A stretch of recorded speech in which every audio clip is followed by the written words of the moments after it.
Hello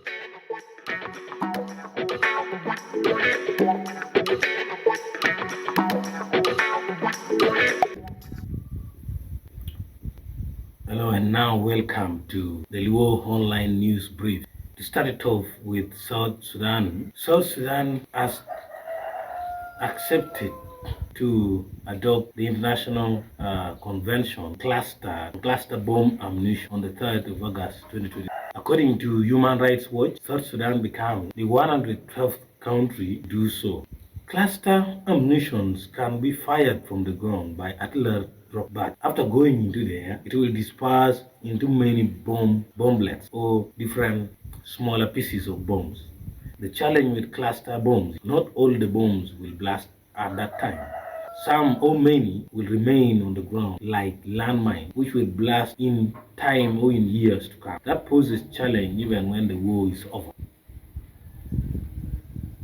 Now, moving on to another Luo land, Democratic Republic of Congo. Congo has one of the liveliest churches in Africa, with 4,602 priests ministering in 1,500 parishes and 11,000 religious supporting their pastoral work on social activity. In Uganda, the World Bank has announced it will halt loan to the country over the passing of anti-LGBTQ law. The Washington, D.C.-based lender said on Tuesday that they would pause financing projects in Uganda pending review on measures they would put in place to protect gender and sexual minorities from being isolated from their project. Now, the World Bank also went ahead as a result of pressure which came from World Bank President Hajj Banga, who took office in January, faced pressure to respond to the legislation with 170 civic groups in the United States, urging specific, concrete, and timely-based approach, including future termination of loans. Well, when you look at Ethiopia, another big one coming in, still on the war, which seems it had stopped, but the war has again bounced back. Information coming in from Ethiopia indicates that conflict has returned to Ethiopia. Rebels in Amhara region have taken up arms against Ethiopia's government. They are facing the Ethiopia's military. Many Amhara says they have been sidelined by the current government from Addis Ababa, of which they say Addis Ababa is now mainly dominated by Oromo ethnic group.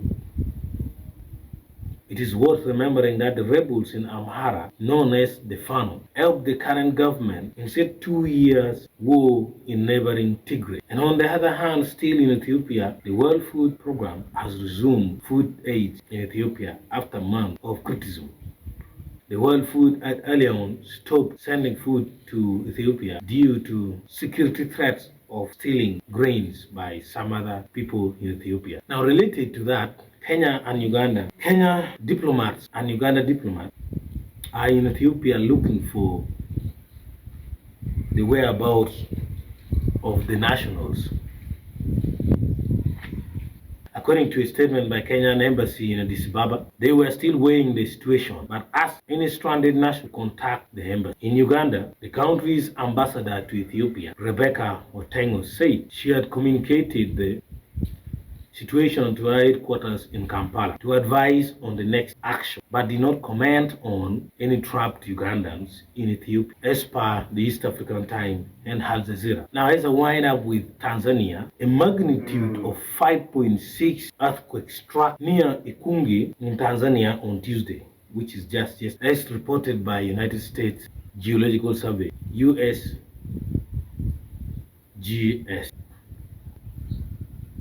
According to USGS, the quake was at 10 kilometers in circumference, which is 6.21 miles. You have been watching the Luo Online News Brief, where we bring news from all across major Luo lands, namely the DR Congo, Uganda, South Kenya, Tanzania, and Ethiopia. Thanks for watching wherever you are. And don't forget to subscribe. Wait for more other content. Bye-bye.